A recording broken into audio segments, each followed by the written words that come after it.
हरे हरे करे का हो कैसन बोलत हवा?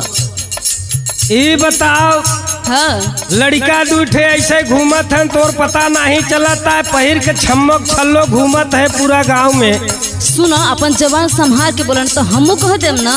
अरे हम जवान संभाल के तो बोलते ही है। हाँ हाँ लौको तो 1 घंटा से आई है न पानी मिलता न पिंगल मिलता मार के जोन बानी के सेंट पालिश धाई हर धाई हर घूमत हूँ तो कुछ पता बा? कौन बड़का जग जीत के आयल बड़ा तो 4 पौवा लगा के तुमके खाना देही माहुरो तुमके ना देवे के चाहिए। 4 पौवा वाला देखा थई तब का सुना तनी 4 पौवा वाला है कि कौन है? कहा बोली तो कतहू जैबू तो से न पूछब तोहार मोह लोढ़ा से पूछब हो।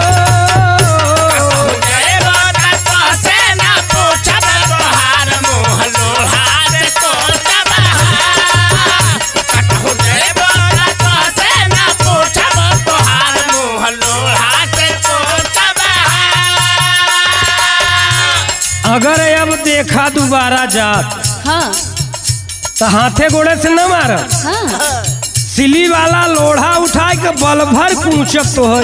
हाँ तो हमरो बात सुन ली अगर मरबा ना सुनाव सीधे चल जब नहीं हरे ना रह जब घंटिया हिलावत बुझाई। सुनाव नहीं हरे के धमकी बहुत देखा अब यही वाली हो जाए। काहे तू लड़ेला हो? अरे तो लड़ब न तो का करब जाए के गुलछर्रा उड़ावत हो। छर्रा उड़ावनी हाँ तो और का करत रहू इतना टाइम? क्या बोला तो ढेर नौटंकी छाटा तरह। सुनो हमार बात तो सुनाव घर ही में बोर हो जाई पिया काहे करेला लड़ाई हो। अच्छा ई बात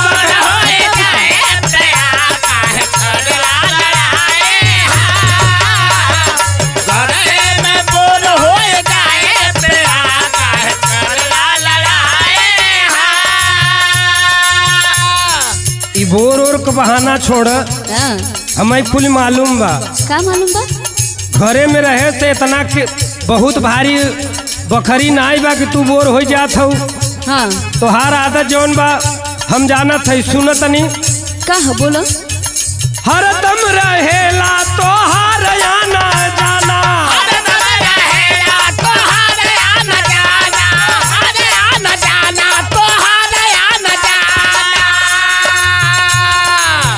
जब जब हम देखी थ हाँ कतौ विक्रम बिहारी भैया के घरे कतौ सुभाष भैया के घरे कतौ पंकज के घरे ये सब का हो? ई बोर होवे के लक्षण हो का हो तनी बताओ तो। आ सुनो हमार बात तो बताओ घरे में कोई हमसे प्यार करबे ना करेला।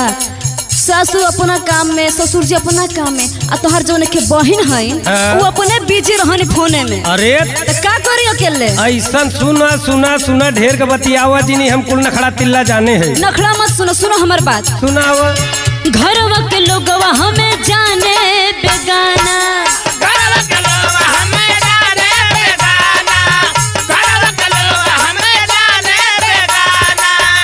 बुझाई। हाँ हाँ बुझा सुनी परेशानी। घरवा के लोग हमें जाने बेगाना आई बहरा तो है हम कूटब तोहार मोह लोढ़ा से कूचब हो।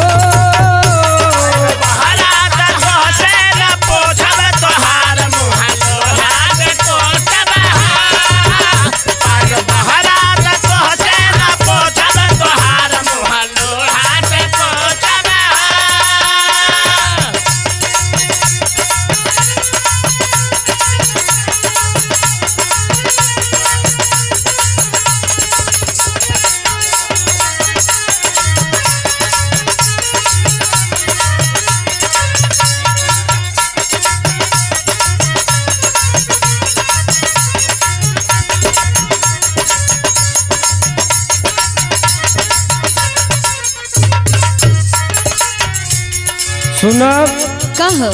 ई जवन फैशन कट पहिरत हो न हाँ ई देहात उहात में न चले।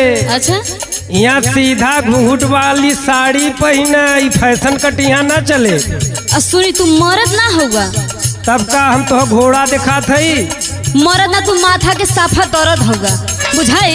ऐसन बाही वहाँ चले जहाँ से आई हो यहाँ न चले।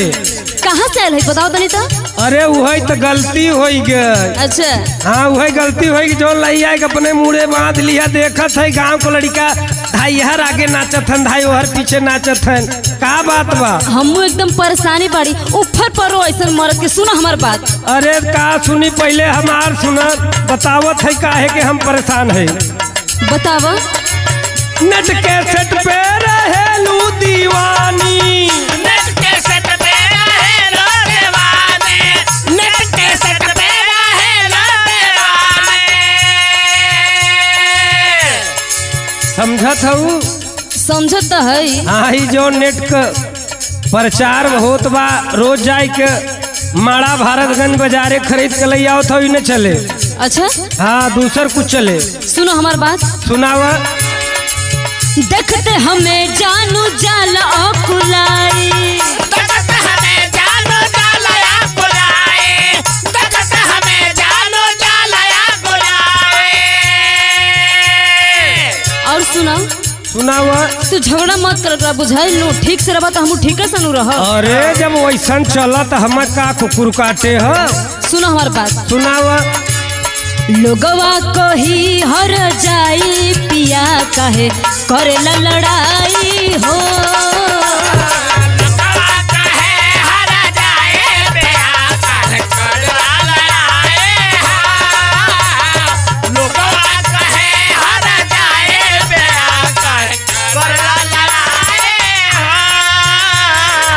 हो। ऐसन बात हाँ ऐसन काम न करत गांव के देश लोग काहे ऐसन कहीं। सही बात। अरे तो जब चला था तो कतौया हम बगले दिखात हो, कतौ हम बगले दिखात है। ई कोनो फैशन है? अरे आग गई ऐसा फैशन। सीधा सीधा गांव को जैसे बहन बिटिया चलत हन वैसे ही चल। हाँ तो तू हमके कहेला अपने बहनी के कहेला? अरे हमार बहन ऐसा नहीं अल्लाह कौन जानी तो दू बित्ता के पैंट पहन के जानी, इहो कोनो फैशन बा? अरे वो दुई बेटा छोट छोट लड़का हन पहिरत हिन चल जाए। अब तोहरी की नाही 3 लड़का का महतारी हो, अगर ऐसा पहिर के चलबू तो लोग का कहीं कहबे न करी। सुबात भैया फेसकट फैशन के आइल रवानी, फेसकट फैशन के आइल रवानी, फेसकट फैशन के आइल रवानी। बुझाई? अरे हमें बुझाता तो कोनो जरूरी ना हो फेस कट फैशन का। अगर जमाना आई बा तो उघारे चल जा। सुनी हमार बात। हाँ सुनावा। फेसकट फैशन के आइल रवानी, फेसकट फैशन के आइल रवानी, फेसकट फैशन के आइल रवानी। अच्छे पुरुषोत्तम फैशन के फूकब तोहार मोह, लोढ़ा से कूचब हो।